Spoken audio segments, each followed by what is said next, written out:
I can say that there are many new cases of hypertension which are being diagnosed, and most of them are quite easy to treat with simple medication, and most often it's quite easy to achieve good blood pressure control. I would say that the smaller battles at the level of the clinic with individual patients can be won quite easily. But then there is a bigger war going on which needs attention. The food industry, the tobacco industry, factors which cause rapid urbanization, forcing people to move to bigger cities from villages, limited walking spaces and open spaces in the cities, which force people adopting an unhealthy lifestyle. These are things which need attention. With modern medical equipment, more cases and complications are being diagnosed. What do you say about prevention, especially in the area of lifestyle and diet? Yeah, as far as diet and lifestyle is concerned, our instructions for them are quite standard. And first and foremost would be to reduce the amount of salt in the diet. That means that any kind of intake of processed foods, pickles, bakery products, all these should be completely avoided. No preserved food should be taken because they are high in sodium. The intake of fruits and vegetables should be increased in the diet. There should be complete cessation of smoking and alcohol. And the individual should walk for at least 30 minutes every day. If they are overweight or obese, then they should lose weight also. I would like to just focus on the word lifestyle for the next few moments.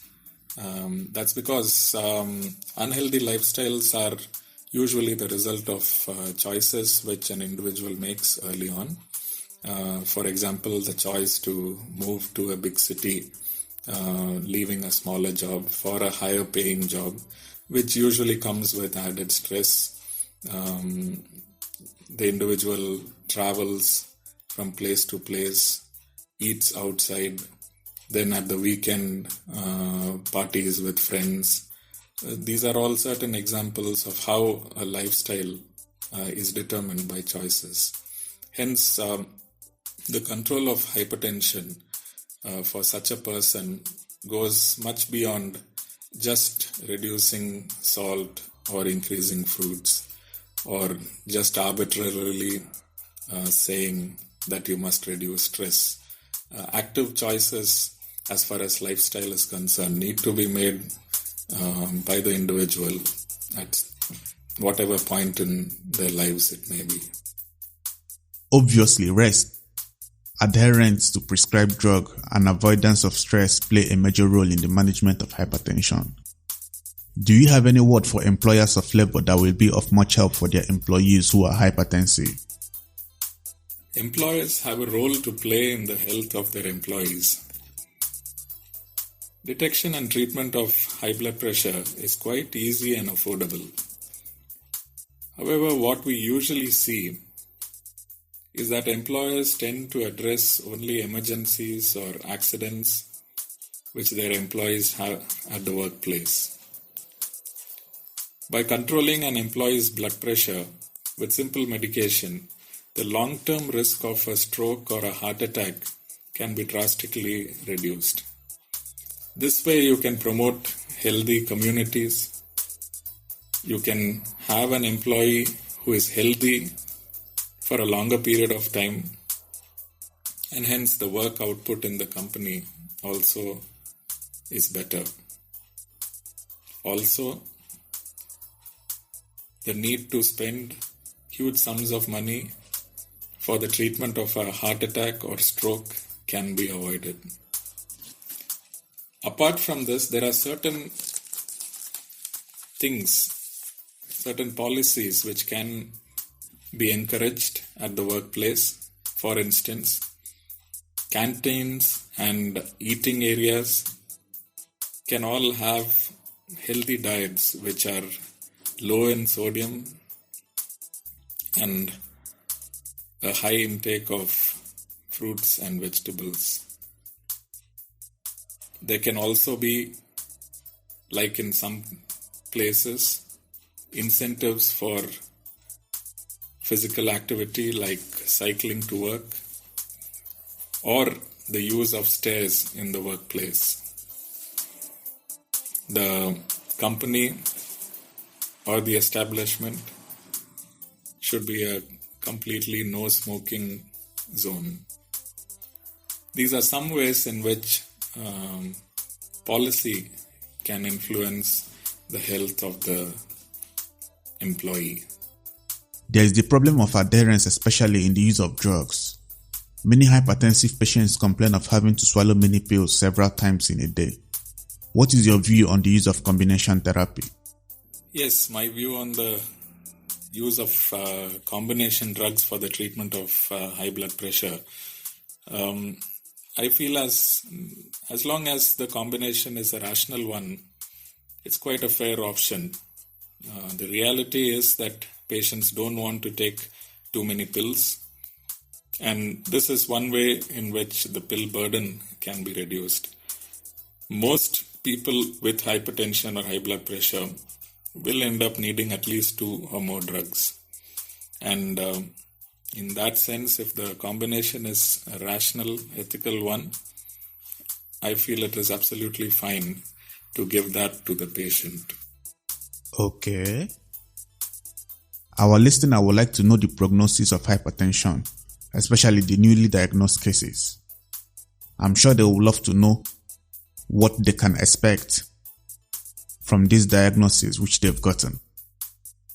The prognosis of a patient with high blood pressure would actually depend on what stage of hypertension we have diagnosed him with, and whether he already has any complications at the time of detection. Especially someone who has no complications and who is well controlled on medication, I would think that they can have an absolutely normal lifestyle and the prognosis would be good. On the other hand, somebody with established heart disease, with heart failure, with renal failure, would have a worse prognosis in the long term. In any case, he also would require good control of blood pressure with medication.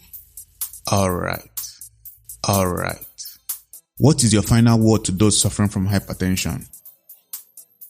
Yes, my final advice to those of you with high blood pressure would be that you should take your medicines regularly, follow a healthy diet and lifestyle, and as we have discussed earlier, that lifestyle is an ongoing, lifelong thing with daily choices to be made.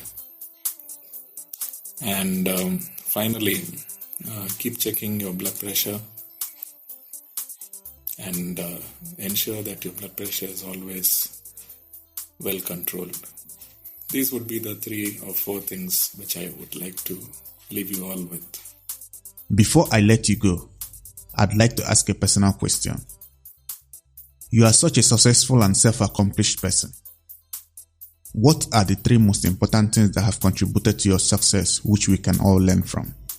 I don't consider myself self-accomplished or anything of that sort. I'm just grateful for the different opportunities I've had so far to train, to understand, to learn. And I'm also grateful for the opportunities to serve. What I can say is that let's all make wise choices, healthy choices, and let's do what we can to the best possible extent in whatever situation or context we may be in. Thank you very much, Dr. Jesu, for the brilliant information and tips you have shared. It was wonderful having you here with us. Thank you once again, Dr. Vine. You were such an excellent host. Thank you and God bless you. Now over to the doctor's report. All the health news from across the globe.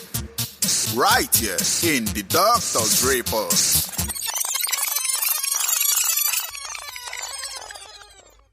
In this doctor's report, there are some major headlines to take note of. The first here is breast cancer screening falls to extremely concerning level, the lowest in a decade, according to experts. In the fight against breast cancer, the major goal of awareness campaigns have been to promote screening of the breasts. The decline in women undergoing screening has been highlighted by the UK National Health Service. Now, there is a concern that new cases of breast cancer can be on the rise in the near future. So, people who have been reluctant to go for their breast cancer screening should reconsider that opinion. On to the next headline. Popular anti-diarrhea drug Imodium linked to high death rates in the US and UK. Abuse of this over-the-counter drug is leading to loss of lives. The US Food and Drugs Administration has recently declared the issue a serious one, going as far as sending letters to its manufacturers, asking them to ensure that only a limited amount of drug is in the packet, which is still efficient in treating diarrhea without the need for overdosage.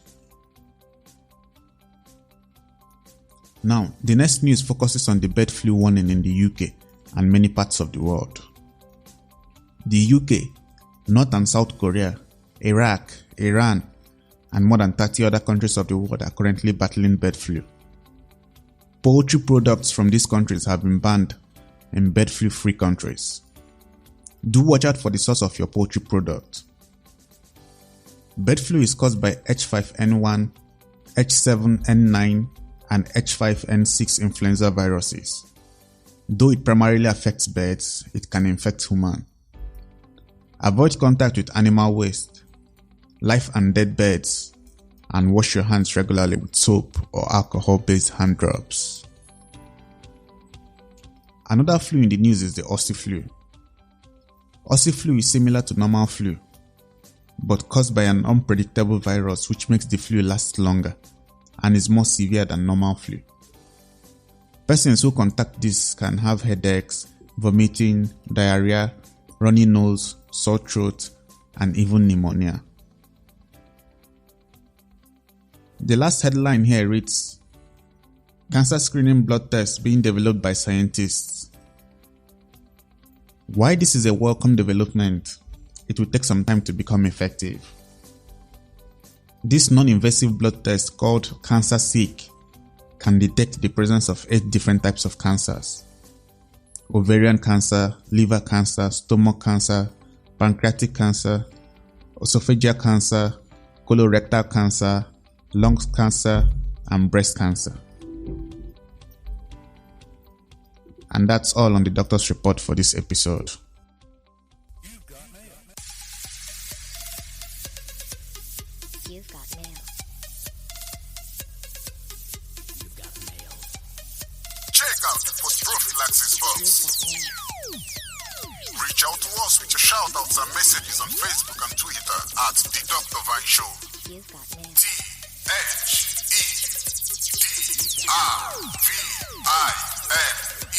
THEDRVINESSOW. Let us know your thoughts, shout-outs, and inspiring stories. Mail. Opening the mailbox. This is from Amanda. It reads, Please give a shout out to my best friend Elizabeth, who has been told by doctors that she has kidney stones. Amanda loves you, Lizzie. What a soulmate you have got, Lizzie. I hope you get well soon. This one reads, This is for my friend Alan, who will undergo surgery in a few days. Do not be afraid. I know you will survive it. Mohammed Sadiq from Abu Dhabi. The next is courtesy of Ijoma. It reads, Get well soon, Grandma.